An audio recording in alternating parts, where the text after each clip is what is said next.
Hoje, sexta-feira, sempre nesse horário, é dia do quadro A Semana em Foco, os assuntos que movimentaram os noticiários nesta semana, com a participação de Jefferson Santos, do portal Mesorregional. Bom dia, Jefferson. Bom dia, Jorge. Bom dia a você, ouvinte da Rádio Itaberá e também internauta do Mesorregional, porque está aqui, a gente também está transmitindo, fazendo a nossa chamada pelo Mesorregional. Olha que bacana, né? Então agora estamos em várias plataformas, estamos no rádio no 98,7 FM da Itaberá, estamos no YouTube da Itaberá e também no Mesorregional. Jefferson, a gente começa a nossa participação, a Semana em Foco, com a triste notícia da morte do Beto Lana, o empresário Roberto Lana, naquele terrível acidente ontem lá na BR-470 em Rodeio. Além da forma como aconteceu o acidente, né? Uma batida de frente entre uma carreta e um carro. Foram 6 horas, se eu não me engano, de rodovia fechada, que deixou o trânsito completamente interrompido lá naquela região. Jorge, triste, né? Nossas condolências aí a toda a família Lana, 50 anos de idade, muito jovem. Jovem, né? Um jovem adulto. Exatamente, né? E a família já tinha sofrido a perda do filho no ano passado, por conta de um acidente de trânsito também. Acidente de moto. E agora o pai, né? Então, é triste. E isso mostra o reflexo dessa rodovia que corta aqui o Vale do Itajaí, que é importante demais para a gente, mas que precisa não somente de um reforço para as obras de duplicação, mas um esforço vai sair até Curitibanos a duplicação. O projeto já está em andamento aí, né? Os estudos para o projeto, enfim, é uma novidade legal, mas se aqui a gente já está esperando tanto tempo e não anda, que é o início, o trecho mais fácil para se fazer a obra, até Curitibanos o negócio vai demorar, não tenho dúvida disso, e enfim, né? E eu faço aqui uma crítica às autoridades também, Jorge, porque assim, ó, sabe o que tinha na carreta? A carreta estava, aliás, não dava para passar nem a pé, né? Nem a pé, a carreta ficou atravessou completamente sobre as pistas e o acostamento também. Então, assim, ó, ela foi do travesseiro ao pé da cama, literalmente, né? Não tinha mais espaço. Mas poxa, a gente vê tanto vídeo por aí do pessoal saqueando carga e tal, e aqui em Santa Catarina o pessoal é comportado. Nós temos uma educação comparado a alguns outros lugares, e até as condições de vida das pessoas aqui é um pouquinho melhor. Mas, gente, fazer o que fizeram lá, deixando aquela carga lá na rodovia, e à noite o pessoal indo lá juntar essas salsichas, que eram salsichas de frango congeladas, gente, libera isso ali, isso ia até agilizar, organiza, né? Faz uma organização, e aí a culpa talvez seja das autoridades também, mas da própria empresa responsável pelo transporte ali, né? Organiza, contrata ali alguma empresa. Tem essas empresas de segurança privada que fazem, né, segurança de cargas e tal. Eles têm plantonistas para ir lá. Pessoal, vai ser liberado, cada um pega uma caixa, faz uma fila aqui e se manda. E deixa, porque isso ali é uma imundície que ficou ali. Eu lembro de um outro acidente semelhante, daí com múltiplas vítimas, que aconteceu na Serra da Vila Itopava, Jorge. Um caminhão carregado com cebola na época, colidiu com um ônibus que vinha do Paraguai, cheio de gente. Foram 9 vítimas, salvo engano. O ônibus pegou a ribanceira, não deixaram ninguém pegar as cebolas. Depois veio uma reta escavadeira, jogou cebola, saco, tudo numa grota. E detalhe, a grota onde tem uma nascente que abastece a Vila Itopava. Olha só. O pessoal ficou tomando água com cebola alguns dias. E isso não faz muito tempo, não. Então deixa... ou vai ser recolhido, né? Fosse uma carga valiosa e tal, mas nessas questões, mas tem questão sanitária. Gente, e à noite o pessoal catando lá, tá pior ainda. Então, essa é a minha crítica mesmo, né? Não saqueiem, é lógico, mas organizem alguma forma, isso ia agilizar o processo, não tenho dúvida. Por falar em estrada, né? Que a gente começou com esse lamentável acidente, Beto Lana, pessoa que eu via constantemente lá na TV Galega, que infelizmente foi vítima desse acidente. Ontem o governo do estado fez o lançamento do programa Estrada Boa, porque hoje a estrada é péssima, né? Estrada Boa, 60 trechos de rodovias ou rodovias completas vão ser pavimentadas, repavimentadas, reformadas, melhoradas ou até realizadas através desse programa, com mais de 2 bilhões de investimentos, segundo o governo do estado, que vai começar por 37 trechos de rodovias, entre eles aqui o novo traçado da SC 108 e o viaduto da Guilherme Scharf. Jorge, segundo o governo, as obras já começaram ontem mesmo, tal. Mas qual é a nossa missão? É lá pelo oeste, né, para variar. Qual é a nossa missão? A nossa missão aqui é olhar, ver se isso realmente vai ser aplicado, se isso realmente vai ser efetivado e cobrar dos nossos representantes, temos 4 aqui em Blumenau, né, para que agilizem tudo isso aí, porque ninguém aguenta mais. Aliás, desses 4, e aqui, quem me conhece já sabe que eu já tive meus arranhões com ele, né? Mas desses 4, eu vejo o Napoleão Bernardes, o cara mais empenhado em tentar resolver essas situações de verdade, né? Com esse quesito do Plano 1000, agora é o TEV, né? Tal. E vamos lá, gente. É outra questão da gente falar, né? Saiu o Pix, entrou o TEV. Vamos em frente.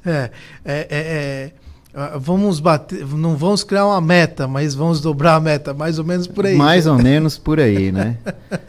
Vamos criticar o sistema e vamos se aproveitar dele. Exatamente, né? Então, assim, é bem importante. Não é algo novo, algo que já estava, tem algumas coisinhas novas até, mas é algo que a maioria, a grande parte já estava empenhado, já estava liberado, foi cancelado, né, por questões politiqueiras dos dois lados, porque o anúncio foi politiqueiro, o cancelamento foi politiqueiro, e agora é um anúncio. Eu não vi máquina roncando ainda. Aliás, a propaganda na televisão tem do governo do dois problemas nisso aí, Jefferson, que a gente precisa lembrar. O primeiro, as empreiteiras não cruzaram os braços, sentaram e ficaram esperando, elas foram fazer obras. Sim. Então a retomada de obras depende do calendário dessas empresas que pararam de trabalhar. Exato. O segundo, naquela época era um valor, e hoje? E tu sabe quem vai ter que bancar a diferença? Nós, Estado, porque é o governo municipal que vai bancar a diferença. Então, se uma obra, vamos botar ali a ponte aqui da Rua Paraíba. Sim. Né? A continuidade, a finalização daquela ponte aí. Se não der mais para ser feito naquele valor... Não vai dar. Nunca dá, né? Nunca dá, né? A gente sabe. Essa diferença quem paga é a prefeitura, ou seja, somos nós. Diretamente o munícipe, né? Aquela ponte lá na Praça dos Estudantes. Se não der mais para construir a ponte naquele valor, a prefeitura vai ter que bancar. Exatamente. E de onde vai sair esse dinheiro, Jeff? É nosso dinheiro, né? Seja do estado, do município, não existe dinheiro público, existe dinheiro no pagamento de imposto realizado pelo cidadão. Então, é isso. E eu tenho certeza, Jorge, que nós vamos pautar algumas vezes essas situações para dizer novos anúncios e anúncios, para cobrar que as máquinas não estão roncando e por aí vai. Vão se passar 4 anos. Eu trouxe uma relaçãozinha aqui que eu fiz, né? Que é a restauração da SC-110, os municípios do Vale. As obras aqui. Restauração da SC-110 entre Jaraguá do Sul e Pomerode, ali a serra, né, de Pomerode. 11 quilômetros de trecho. Pavimentação da 281, todas SCs, tá, gente? Entre Utuporanga e Atalanta, no Alto Vale do Itajaí, mais de 19 quilômetros. Interseção da rodovia 486 com a BR-101, muito importante isso aqui em Itajaí. Antônio Raio. Gente, essa é uma obra de duplicação da SC 486, Antônio Raio, Brusque, Itajaí, do início do segundo mandato do Raimundo Colombo, com uma parceria com a Fischer e até mesmo com a Havan, mas principalmente com a Fischer, uma compensação tributária com o governo do estado, envolvendo o ICMS, né, com a empresa, os irmãos Fischer e até mesmo com a Havan, mas a irmã Fischer, a grande potencializadora disso aí. Isso já tem aí quase 10 anos. O governador passado, Carlos Moisés da Silva, tinha que fazer 2 passarelas e o viaduto ali na interseção com a 101. Passaram-se 4 anos e nada foi feito. Ele fingiu uma movimentação de máquinas no final do seu mandato por conta das eleições. Espero que esse governo não seja assim. Importante. Bom, ali, mas está, né, incluído no pacote do que é prioridade, agora, que começou ontem, segundo o governo do estado, lá pela região oeste. Ninguém me mandou ainda e eu tenho muitos amigos lá. Não tem máquinas não rodando. Tem máquina roncando. Aí a implantação da pavimentação da SC-108 entre o acesso norte de Blumenau, aqui, né, a nova SC-108, né, a implementação desse acesso, e o viaduto da Guilherme Scharf, da nova SC-108 também. Que é a finalização desse primeiro trecho, dá 3 ou 4 quilômetros, se eu não me engano, 3 quilômetros, né, e aí o viaduto por cima da Guilherme Scharf. Aí tem o outro lado. E aí tem o outro lado, que aí a gente vai... Que aí só Deus sabe quando. Outra novela. A implantação e pavimentação da SC-414 em Luiz Alves, 13 quilômetros de trecho, e obras de acostamento ciclofaixa da SC-112 e da 281 entre Trombudo Central e Atalanta. E aí eu trouxe aqui, não fazem parte do Vale do Itajaí, mas é muito usado por quem mora aqui em Blumenau e região, que é a revitalização da 108 no trecho de Guaramirim e Massaranduba. Isso é importante. Eu acho que tem uma duplicação ali também. Mas por enquanto é só revitalização. E daí teria a duplicação da Ivo Silveira e tal.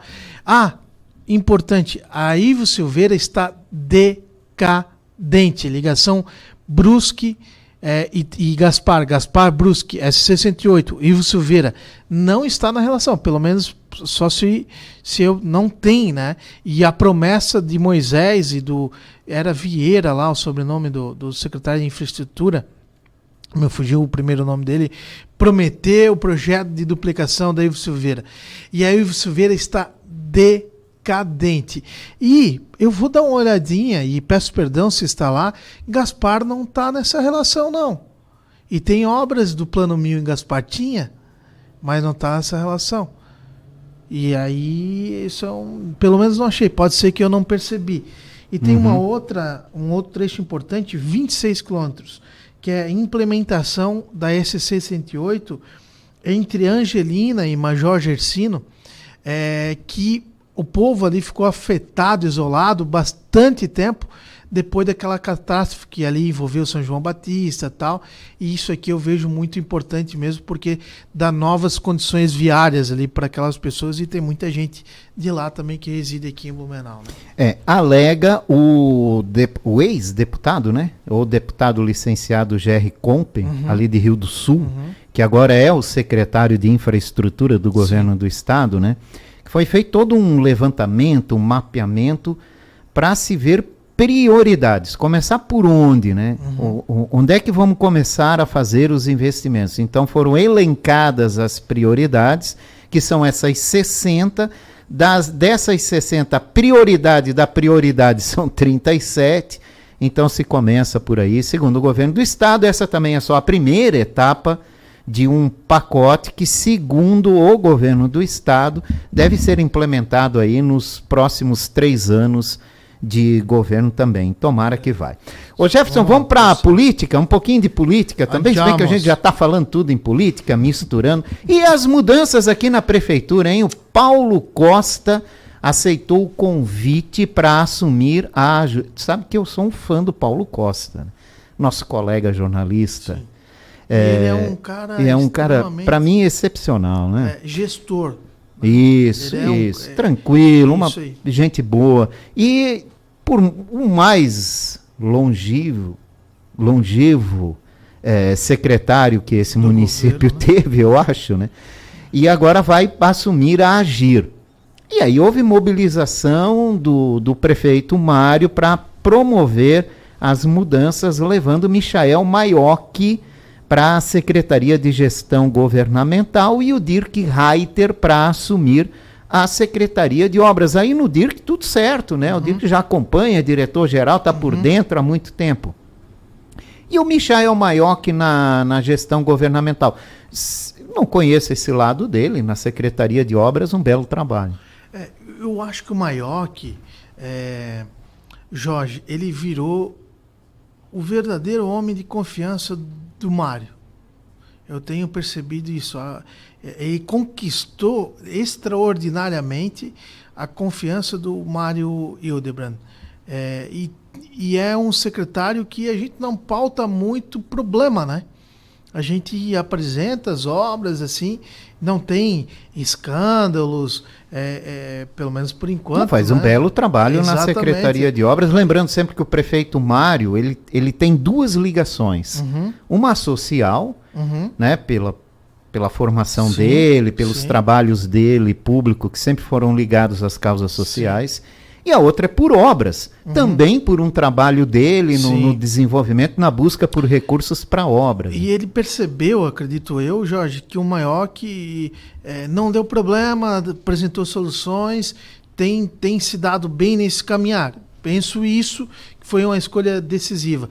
A saída do Paulo Costa, a gente sabe que o Paulo não quis muito, e isso ele nunca escondeu, a própria Mário já falou, de fazer parte do governo Mário, né, porque ele vem lá do governo Napoleão, mas ficou a um pedido do próprio Mário, e talvez eu esteja errado, mas talvez ele já estava cansado, chegou a oportunidade, ele abraçou mesmo, isso faz parte, né, de um histórico de um gestor.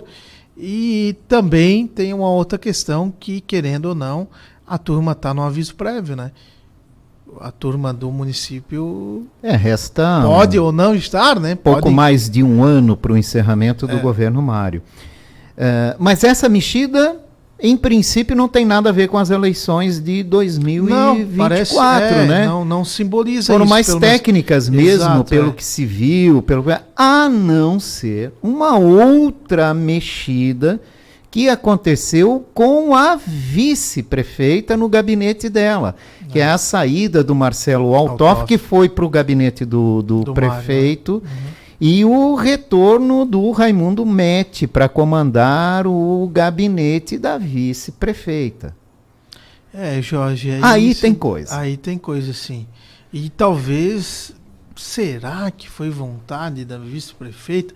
Isso é uma incógnita, porque eu vejo um potencial maior de articulação, de estratégia por parte do Altoff do que por parte do Metti, né? Potencial de busca de investimentos para campanha, de parcerias, de negociação entre as pessoas, até conosco da imprensa, né? O Marcelo Altoff tem uma habilidade muito maior, isso é inegável, é visível, do que o Raimundo Metti. E isso realmente intriga. Vejo um certo enfraquecimento, né? Quem perde ali é a vice, né? Tu acha? Eu penso que sim. Talvez eu esteja errado, Jorge, mas vamos lá. Se eu tenho um bom gestor ou alguma na minha empresa, que é um diretor baita, e aí é um diretor de operações, eu passo ele para função administrativa, né, para a diretoria administrativa, por exemplo, a minha operação lá, eu colocar alguém, assim, um gerente, por exemplo, ok, mas um diretor e um gerente tem uma certa diferença. Eu vejo, fazer essa comparação assim, eu vejo por esse lado. É minha concepção entre Altoff e Metti.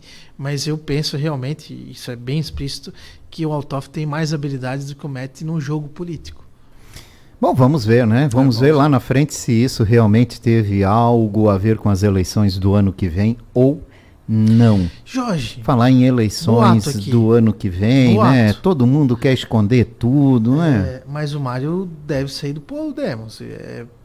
Isso já vem se falando há um Bem bom evidente. tempo, né? A pergunta para onde vai já tem um bom tempo que vem se falando, né? Posso dar o meu E palpite? afinal, para onde vai? Para o PP do Amin, para o PSD de Napoleão Bernardes, para o PL de Jorginho Melo? Ah, onde vamos? Ah. Pois é. Mas eu faria Porque uma a gente tem que aposta lembrar, aqui a gente não faz nenhum comentário relacionado ao trabalho, papel, Sim. empenho do prefeito Sim. Mário Hildebrand. A gente fala do homem político Uhum. Mário Hildebrand, que depois de entregar o governo em Blumenau, eu imagino que ele vai dar continuidade à vida política dele, então ele vai precisar ter um papel. É. E lá, quando ele se filiou ao Podemos, né, ao sair do PSD, né, ele antes passou, depois do PSD, ele ainda passou por um outro partido, Jorge, eu salvo engano. Não, né? Não lembro. Não lembro também. Mas existia a mesma especulação, assim, cogitações. E aí ele chegou no Podemos. Ele chegou com o nome Podemos aqui em Blumenau. Quem criou o Podemos em Blumenau praticamente foi o Mário Hildebrand, né? E, enfim, talvez ele queira apresentar uma surpresa nesse sentido também, de ir para um partido que ninguém está esperando que ele se encaminhe, né? Ou não. A tendência é ser um partido mais de direita, nesse caso, né? Isso é fato. Pela postura do cidadão Mário também, nesse caso, né? Então deve ser mais de direita. Ou ele fique no Podemos, ou ele fique no Podemos. PSDB é um partido perdido, né? Pois é. PSDB devia estar fazendo campanha, né, para Maria Regina, né? E Eu acho que isso também tem reflexo no comportamento de João Dória, né? O João Dória conseguiu minar o PSDB a nível Brasil, no meu ponto de vista. Refletiu, você acredita, trouxe reflexos negativos para todo o partido? É que o PSDB é um partido que era uma força nacional e que, de repente, virou um MDB, né? Virou um MDB. Sim. E outros partidos que eram mais enfraquecidos acabaram se fortalecendo, por essas separações, por essas divisões que acontecem muito nos partidos. Aí a gente vê que em muitas legendas não há uma união. Não há. Há muitos grupos, né, que acabam criando disputas internas e que isso não tem sido salutar para grandes legendas. Nada contra ele, penso que ele foi um excelente prefeito de São Paulo, pelo que a gente viu, e visitei São Paulo antes do Dória, e durante e depois do Dória. Realmente a cidade de São Paulo mudou com o Dória na gestão, e o estado de São Paulo também, né? Ele não fez muitas nhacas. Estou falando de gestão, gente. Estou falando de política agora aqui, no sentido das posições políticas dele. Agora eu vou entrar nas posições políticas. Eliminou o PSDB. Ou quem estava com ele era bem visto, ou quem não estava virava um inimigo. E ele metralhava o correligionário dele, né? Fez isso com o Eduardo Leite, fez isso com Aécio Neves, e fez, ou é do meu time ou é meu inimigo, dentro do partido dele. Se ele tivesse se alinhado com o Eduardo Leite, por exemplo, eu tenho certeza de que o nome do Eduardo Leite estaria aí vinculando muito mais forte do que apenas um governador do Rio Grande do Sul, né? Mesmo que não tivesse sido eleito, eu acho muito difícil na época, mas ainda é, né, uma possibilidade para a próxima eleição presidencial, mas o João Dória fez questão de minar todo mundo mesmo. Essa é a visão que eu tenho, assim, com relação a ele. Está apagado, né? Jefferson Santos, do portal Meso Regional, com a Semana em Foco. Essa semana aqui, Jefferson, eu conversei com o delegado Rodrigo Marchetti, que assumiu uma vaga do PSD, né? Ele é suplente a vereador na Câmara de Vereadores de Blumenau, falando sobre eleições do ano que vem. Hoje é meio difícil o PSD ter uma cabeça de chapa numa eleição a Blumenau no ano que vem, mas isso é hoje, amanhã a gente não sabe, né? Não sabe. E uma aproximação com o Partido Novo não é descartada. Então pode estar aí um reforço para o Partido Novo, quem sabe, né? Pelos bastidores, né? E o PSD O próprio, tem um espaço o próprio importante, delegado né? disse que ele é vice-presidente do Diretório Municipal do PSD em Blumenau. E ele diz, o bastidor está fervendo. A gente não consegue arrancar nada de ninguém, né?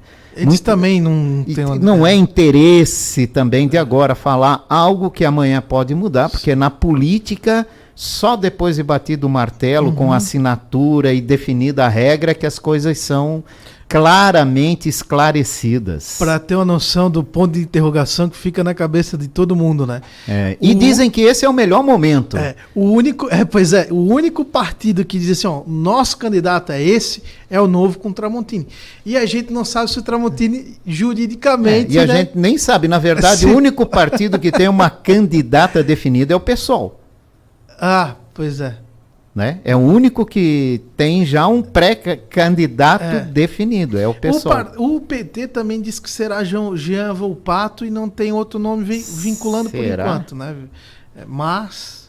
o Jean se movimenta, né? Mas eu não vi o partido divulgar, é Jean Volpato. Não, aí tem a família de Décio Lima, a Apoia. família Lima apoia Jean Volpato, então. mas aí tem a outra ala Tem aqui uma outra ala, né? E aí, né, a gente tem a deputada, tem o Décio, ninguém vai tirar a escolha deles, isso eu não tenho dúvida.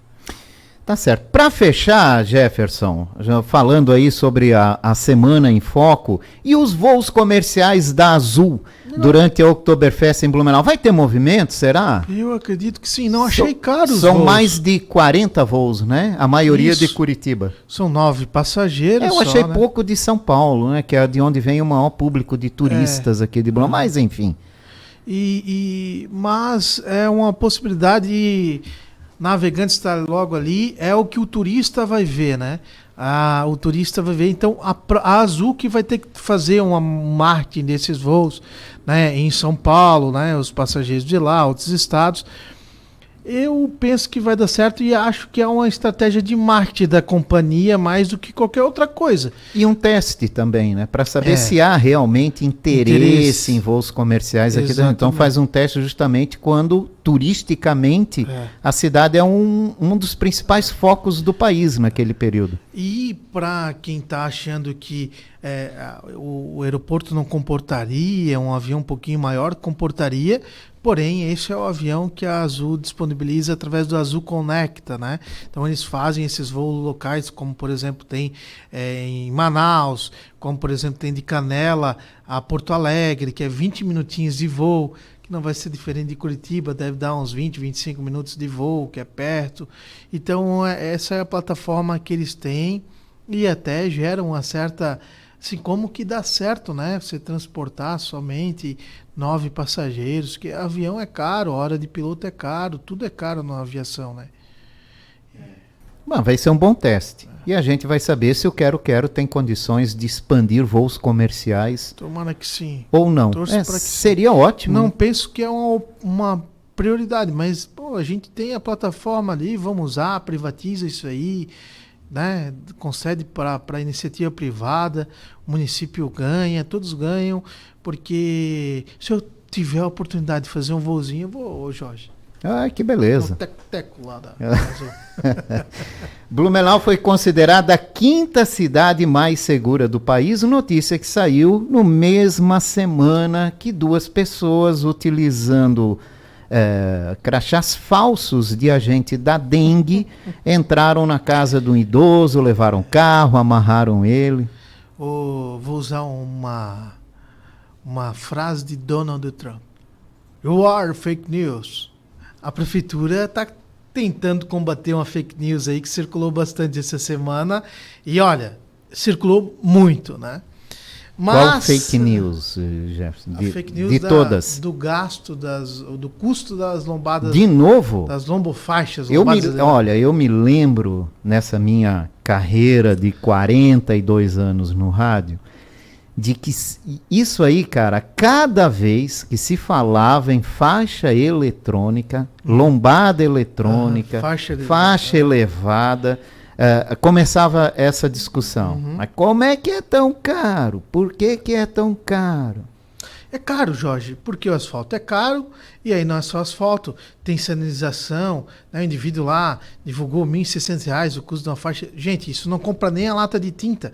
E aí, não estou exagerando, não compra, porque é uma tinta especial, e aí você tem que colocar lá equipamento para implantar e tal. Então não daria nem a pintura da faixa. Isso. Mas não. Mas também não. Mas não é valorizar muito uma notícia falsa? Porque daí quando tu começa a falar demais, exatamente. Eu que não sabia começo a pensar, peraí, mas se estão tão preocupados, alguma coisa tem. E o indivíduo já fez um vídeo para rebater, sabe? E aí tal. E aí o que eu quero dizer? Aí a prefeitura tenta combater uma fake news, porque tem um monte de informação lá inverídica do cidadão mesmo, tem, né? Porém, essa divulgação que a prefeitura usa como propaganda para dizer que estamos entre as 5 cidades mais seguras do país, acima de 200 mil habitantes, é pífia, é de uma instituição sem credibilidade alguma. Sabe por quê? Tem credibilidade no ramo imobiliário. É uma plataforma de venda de imóveis que divulgou esse estudo. E com base em que informações que eles pegam esses dados? No número de homicídios pelo número de habitantes. Então, assim, 2023 realmente... então violência se resume a mortes. E 2023 ainda está atípico de todos os últimos anos. Tem poucos homicídios esse ano, certo? Trabalho da Polícia Civil, trabalho da Polícia Militar e uma conjuntura social, mas só pegaram os números de homicídio e não deixam isso claro. Então, Blumenau está longe de ser a 5ª cidade mais segura do Brasil. E aí eu não tenho dúvida, cidadão, que esse é o seu sentimento também. A nossa sensação de insegurança, Jorge, a cada dia piora. A cada dia. Se Blumenau é a 5ª cidade mais segura do Brasil, imagina nas outras 5.500, né? Porque assim, o que aconteceu essa semana? Inteligência criminosa. Os caras falsificaram ali os uniformes, tal, tudo certinho, foram lá, cometeram um assalto, ainda o Jairzinho, né, que mora aqui em Blumenau, foi assaltado um idoso, e aí, Jorge, hoje você tem medo de andar com o celular na rua, segurando ele, olhando, tá perigoso, sabe? E em Blumenau, isso não é Blumenau, é Santa Catarina, é assalto, são roubos pequenos, essa sensação de insegurança está insuportável. A polícia é com pouco efetivo, né? Aqui a situação dos moradores, a situação de rua no bairro onde eu moro, por exemplo, insuportável. Todo dia bate gente na minha casa pedindo dinheiro. Todo dia. Dormindo, não tínhamos essa sensação há 2, 3 anos atrás.